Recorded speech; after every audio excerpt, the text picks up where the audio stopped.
Hola, hola, ¿cómo están? Muy buenos días, buenas tardes, buenas noches, independientemente de la hora en que vean esta presentación. El día de hoy continuamos con la cuarta y última sesión, clase modelo, introducción a lo que será nuestro programa virtual práctico de normas internacionales de información financiera NIF Plenas. El día de hoy tenemos en plataforma al doctor Eric Agüero del Castillo, gerente senior de EY Perú, contador público colegiado con más de 12 años de experiencia profesional en auditoría financiera y contabilidad, experiencia en revisión y elaboración de estados financieros. Para nosotros, un honor, un privilegio poder contar con su apoyo y su colaboración. Doctor Eric, ¿cómo está? Muy buenas noches, tiene usted el micrófono habilitado. Iniciamos con esta sesión que nos convoca para el día de hoy. Gracias, Edu. ¿Cómo están? Buenas noches con todos y en el horario en que nos vayan a visitar en su momento. Bueno, como mencionaba Edu, en esta oportunidad y luego esta ya es la cuarta clase modelo del curso de NIF, en el cual, como les mencionamos en algún momento, vamos a enfocar en muchos temas prácticos. O sea, entendemos que la literatura la vamos a repasar muy rápidamente para tocar algunos temas puntuales para que puedan refrescar algunos conocimientos. Igual si existe alguna pregunta o alguna duda, por favor, siéntase en la libertad de escribirla por el chat o en algunos casos no sé si de abrir los micrófonos. Pero vamos a iniciar en este caso con el tema de NIC 7, estado de flujos de efectivo. Sí, a ver. Principalmente, definiciones. ¿Cuáles son las definiciones? Esta es nuestra agenda para la NIC 7. Para la NIC 7 vamos a tocar cuáles son las definiciones establecidas en la norma, si es que en algún caso ha variado con estos últimos cambios establecidos o con las últimas actualizaciones que ha habido de las NIC, cuáles son los métodos de presentación del estado de flujo de efectivo, ya sea el método directo, el método indirecto, qué cosa es lo que sugiere o recomienda la norma que se presente. Eh, Ustedes saben que la información financiera o las IFRS lo que buscan es que toda la información financiera pueda ser comparable. Puede ser comparable una empresa de Perú, de Ecuador, de México, de Colombia, con una empresa de Europa, de Estados Unidos, de Asia, siempre y cuando nuevamente se emitan bajo el marco contable IFRS o NIF. Siempre y cuando se tenga esa premisa, deberían ser comparables. Si se emite bajo otro paraguas o bajo otro marco contable, ahí sí vamos a poder tener algunas limitaciones o quizás puedan haber ciertas opciones. ¿Sí? Después vamos a repasar cuáles son los tipos de flujos de efectivo que existen en actividades de operación, de inversión, actividades de financiamiento. Algunos ejemplos, un ejemplo didáctico completo para que puedan verlo, analizarlo, eh, y algunas recomendaciones o tips que en nuestra experiencia he podido recopilar y que les va a ser de mucha ayuda, porque, a ver, les comento. El estado de flujo de efectivos, junto con el impuesto de las ganancias, creo que es uno de los procedimientos o de los estados financieros que la mayoría de contadores no nos gusta hacer, ¿sí? Porque de alguna otra forma vemos que puede ser un poco más complejo, que puede requerir mayor, no sé si documentación o inclusive un conocimiento de las transacciones que han habido durante el año. Eso creo que es importante recalcar, que en la medida que uno tenga el conocimiento de qué cosa es lo que ocurrió durante el año, va a poder elaborar más rápidamente un estado de flujos efectivos.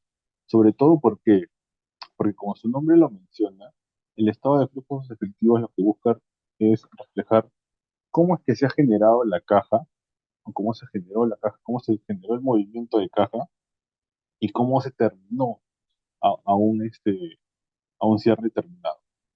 Esto, el estado de flujos efectivos es muy diferente de un flujo de caja. ¿Sí? Consideren eso, por favor, porque usualmente el flujo de caja solo considera ingresos y cobros proyectados para hacer un periodo o 1, 2 meses, 3 meses, 4 meses, un año, dependiendo de la complejidad que se puede elaborar o dependiendo de lo que establezca cada compañía. Sin embargo, el estado de flujos de efectivo es una foto histórica, por así decirlo, que compara dos periodos y trata de resumir cuáles son los eventos que han ocurrido durante estos periodos. ¿De acuerdo? Eh, entonces, en definiciones, lo primero es que la norma especifica qué cosa es un efectivo. El efectivo, la norma lo define en su párrafo 6, es que comprende tanto el efectivo como los depósitos bancarios a la vista, o sea, o depósitos en cuenta de ahorros. Actualmente los más clásicos son ahorros, cuentas corrientes, ¿de acuerdo? En algunas instituciones existen algunos fondos restringidos, por así decirlo, relacionados a actividades. En el caso de Perú se llama una cuenta que se llama cuenta de tracciones, que es mantenida eh, eh, para tratar de reducir la informalidad en el cobro y pago de ciertos, del IVA, por así decirlo, del impuesto del valor agregado, eh, que en algunos casos se puede considerar como efectivo equivalente efectivo porque sirve para liquidar parte de las operaciones mensuales. Algunas otras compañías que no tienen muchos movimientos, tienen operaciones puntuales, y deciden presentarlo esto no como parte del efectivo. Como parte de de los efectivos o equivalentes efectivos, que también es otro término que menciona la norma, se puede considerar a equivalentes al efectivo a inversiones que tengan un corto plazo y que sean altamente líquidas o tengan una gran liquidez y que puedan ser convertibles eh, con facilidad y en este tiempo corto en un efectivo. Ya esto que se le denomina, como les mencionaba, a las cuentas corrientes, algún título o valor, por así decirlo, que pueda ser considerado como efectivo, también algún tipo de depósito a plazo. La norma menciona específicamente a un corto plazo que sea de gran liquidez. Más adelante, en los fundamentos de las conclusiones de la NIC 7, la misma norma, el mismo IASB precisa que este periodo corto se considera como si fueran 90 días, ¿de acuerdo? O sea, cualquier depósito que la compañía tenga, que tenga un vencimiento menor a 90 días, debería ser clasificado como equivalente al efectivo y presentarse dentro de equivalente efectivo. Eh, a su vez, se tiene que evaluar si es que este tipo de depósitos tienen renovaciones continuas. Esto quiere decir que un depósito a plazo se efectuó el día 1, venció el día 90, pero luego el día 91 lo vuelvo a generar como un depósito a plazo. Esto se tiene que evaluar porque si es que existe una recurrencia sobre ese plazo, realmente analizándolo desde el punto de vista a nivel macro, este corto plazo no se está cumpliendo porque la finalidad de la compañía es mantener ese dinero en depósitos a plazo porque tienen exceso de liquidez y por lo tanto esto no calificaría como equivalente al efectivo. Por eso es muy importante, en caso se tenga algún tipo de inversión a corto plazo, evaluar si es que existe este tipo de renovaciones, ¿sí? Que puedan generar este tipo de, o que puedan generar que tenga que tener una clasificación diferente, ¿de acuerdo? Después, bueno, esas son las principales definiciones. Creo que vamos a aterrizar ya más a detalle cuando veamos los tipos de flujos de efectivo, eh, que son actividades de operación, que son usualmente las actividades que se constituyen por la principal fuente de ingresos de la entidad, de una compañía. Si la empresa se dedica a comprar y vender, en los pagos que efectúen en efectivos o equivalentes efectivos, tanto por la compra como por la venta, estos van a ser considerados como actividades de operación. Los impuestos pagados, que se generan como parte de las actividades regulares, también se consideran como actividades de operación, pero la norma requiere que sea una presentación explícita, separada y que se precise, sobre todo si es que es impuesto a las ganancias por un tema de presentación puntual. Después continuamos con las actividades de inversión. ¿Qué son las actividades de inversión? Son los fondos que la compañía ha desembolsado o puede ser que haya recibido en algún momento, principalmente por la adquisición o por la venta de activos a largo plazo. Puede ser también de intangibles. ¿Cuáles pueden ser los activos a largo plazo? Inversiones subsidiarias, usualmente no se venden, pero podría darse el caso. eh, adquisiciones de propiedad, planta y equipo, una nueva planta, cambios menores de activos también se pueden presentar como flujos de efectivo como de actividades de inversión. Y por último tenemos actividades de financiamiento. Las actividades de financiamiento tengan en consideración que son que son los desembolsos, ya sea recibidos, pagados, que producen cambios en el tamaño y la composición de los capitales propios y o préstamos, ¿de acuerdo? O sea, por ejemplo, si yo recibo un préstamo o la compañía recibe un préstamo, esto calificaría como actividad de financiamiento. Si yo lo repago o yo amortizo, amortizar es pagar una porción pequeña del capital, si yo efectúo eso, ese flujo de salida debería presentarse como actividad de financiamiento, que es diferente si yo, si yo, por acá tengo una pregunta, pero déjeme terminar la idea, que es diferente si yo primero presto el dinero y luego me lo devuelven, ¿sí? Porque si es que yo presto primero el dinero a, no sé, a una relacionada, le presté a un banco, eso puede calificar como actividades de inversión, ¿de acuerdo? A ver, una pregunta de Henry que dice, profesor, en ambos métodos la parte de operación sería diferente y actividades de inversión y financiamiento se mantendría igual. Es correcto.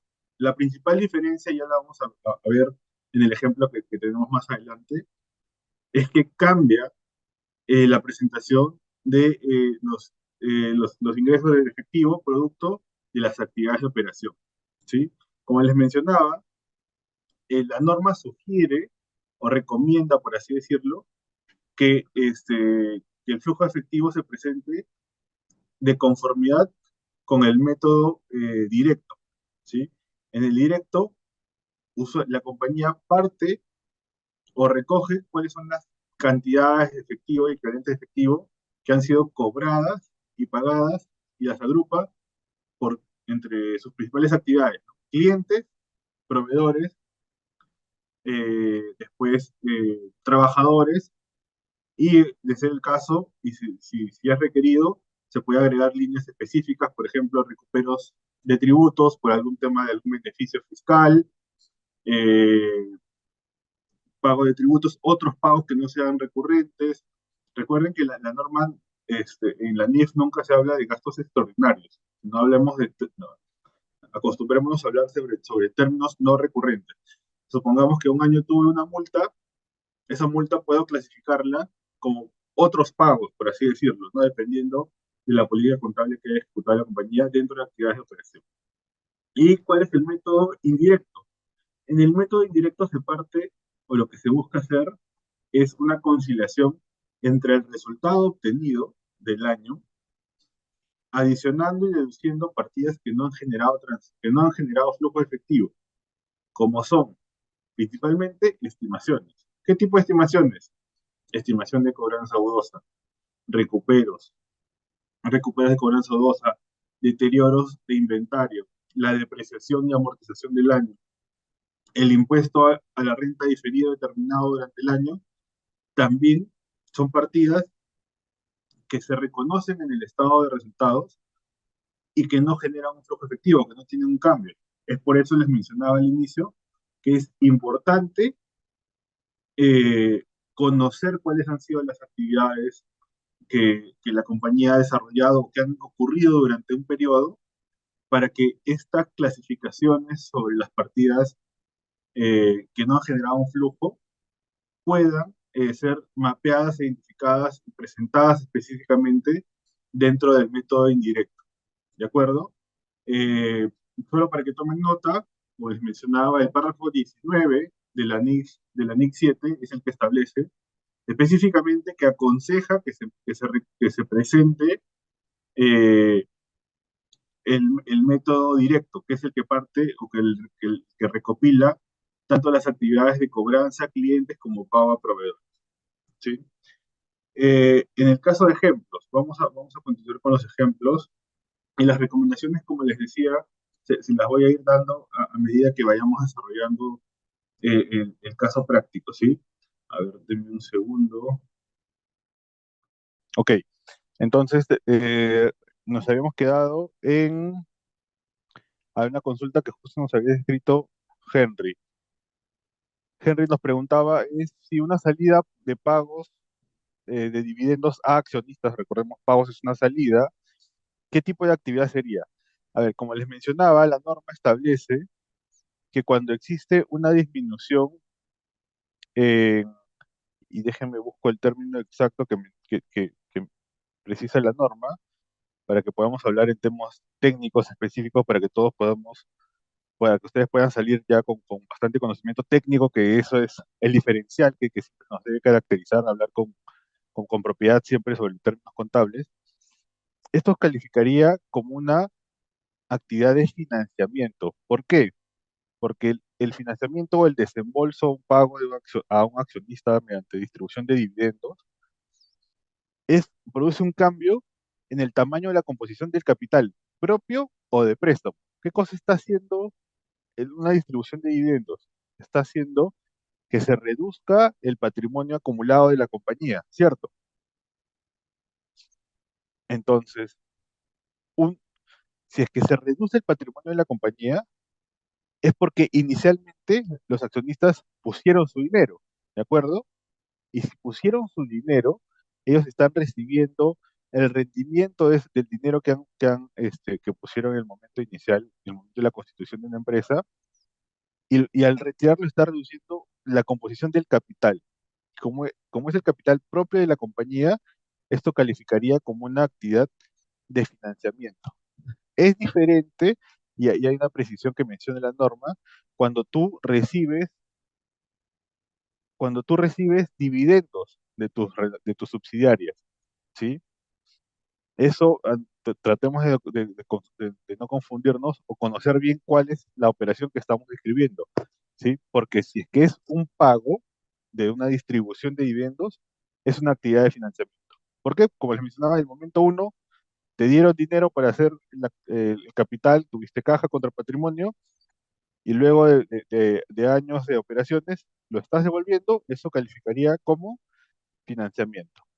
Y si tú recibes dinero de tus subsidiarias, o pusiste una inversión,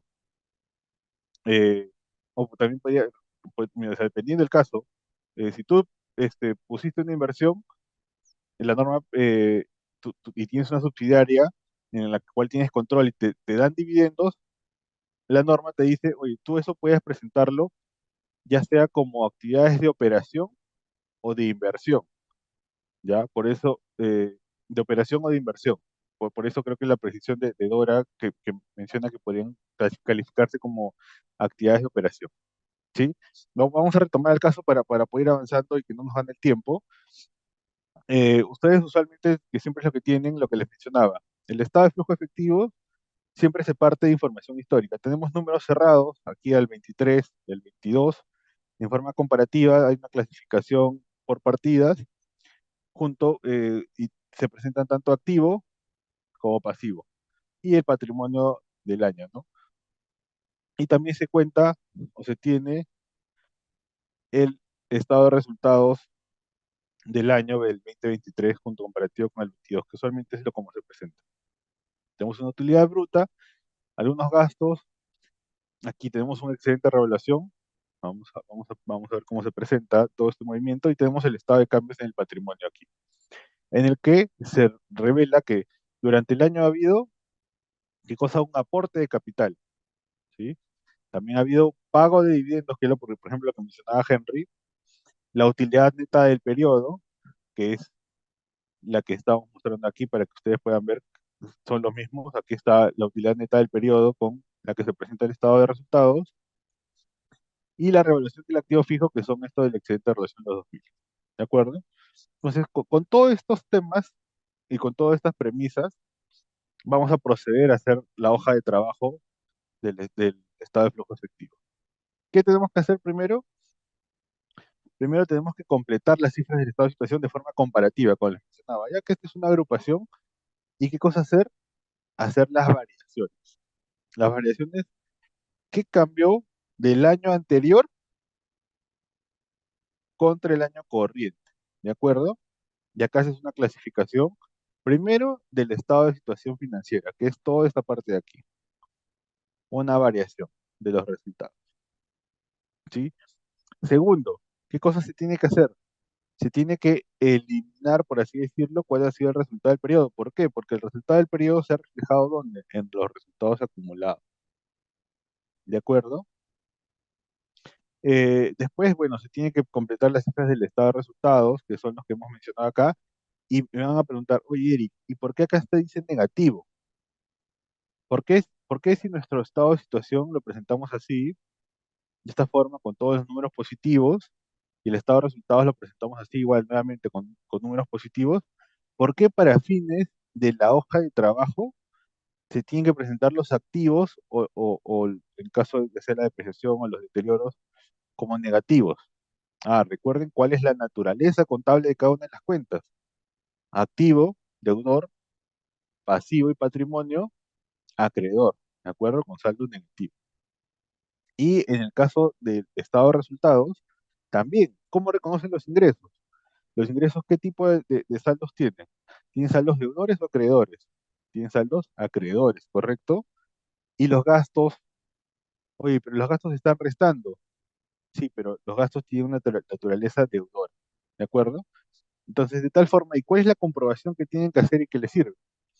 Es que la suma de todo el estado de situación financiera, o usualmente la suma de un balance de comprobación, por así decirlo, si que quieren hacerlo mucho más detallado, la comprobación es que esta suma te tiene que dar cero, tanto por el 23 como por el 22, y hay unas variaciones. Y las variaciones también te van a dar cero, ¿de acuerdo? Entonces, ya hicimos esto. Igual, si es que tiene alguna duda, por favor, lo ponen para no perdernos en el camino. Voy a tratar de hacerlo lo más detallado posible. Seguimos, ok, terminamos la variación bruta, ya tenemos la variación bruta, de acuerdo.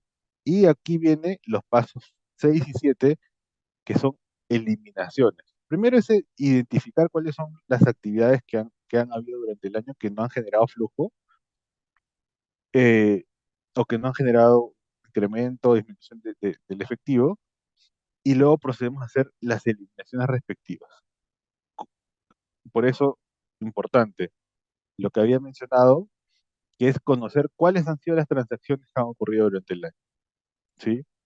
O sea, no solo debemos saber cómo se registran los temas, sino también conocer el negocio, eso es muy importante, ¿sí? Nosotros como contadores no solo debemos dedicarnos a hacer registros contables o sacar un balance, sino también a conocer el negocio, porque con nuestro conocimiento de todas las actividades de un negocio, podemos aportar valor a la gerencia de finanzas, a la gerencia general, a los controllers, dependiendo del rubro en el que estemos, ¿de acuerdo? Entonces comenzamos a identificar cuáles son los registros que han habido. Por ejemplo, en este primer caso, ha habido un deterioro de cuentas por cobrar. ¿Qué cosa es un gasto contra una estimación de cobranza dudosa o pérdida crediticia esperada de acuerdo con... ¿Y eso genera flujo efectivo? No, eso es una estimación, es un gasto que no implica el desembolso de dinero, ¿de acuerdo? ¿Qué más se ha registrado? Gasto por depreciación. Nuevamente, la depreciación y la amortización son temas que no generan flujo porque es un consumo sistemático que se efectúa, ya lo vamos a ver más adelante cuando veamos NIC 30, NIC 16. ¿Qué cosa es la depreciación? Es un consumo sistemático de la compra de un activo fijo, ¿no? Y esa depreciación o esa amortización, ya sea de un activo intangible, tampoco genera un desembolso de efectivo. Y también, ¿qué cosa se hizo? Se hizo una revaluación de activos. También eso lo vamos a ver a detalle en el módulo de NIC 16. Pero una revaluación que es decir, oye, me paro hoy día y digo, mi terreno vale más porque, por X motivos, no se construyeron una avenida cercana a mi terreno que anteriormente no estaba y se ha incrementado el valor del terreno. Eso se reconoce en los estados financieros y también se presenta dentro del estado de situación y se ve cómo afecta en el estado de resultados. Entonces, estas son las tres principales actividades que se han identificado y se proceden a eliminar. ¿Para qué? Para mostrar y para solo dejar únicamente las transacciones que hayan tenido movimiento, o sea, que han generado un movimiento efectivo durante el año. Y se comienza, y se plasman en la hoja de trabajo.